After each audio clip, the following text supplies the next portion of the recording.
Magluluto ako ng papaitan mga kacharis ko. Pinakuluan ko muna siya bago ko siya hiwain. Ito yung ating papaitan mga mimables ko hugas. Doble hugas natin siya kasi nga may mga ano pa siya. Pinakuluan ko na ito mga kacharis ko ay ang ating papaitan.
Donut naman na rin gagawin ko mga mimabals ko for baon sa school.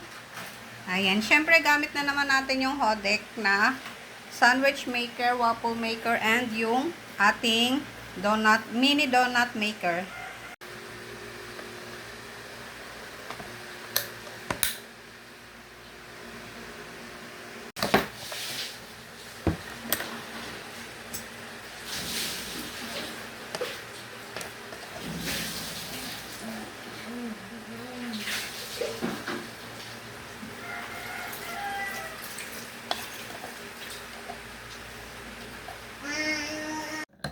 Ito na yung last mga kacharis ko. Ito yung baon ng kiddos ko ngayon mga kacharis ko. Ano to yung chicken fillet. Yan kay kuya. Kay bunso.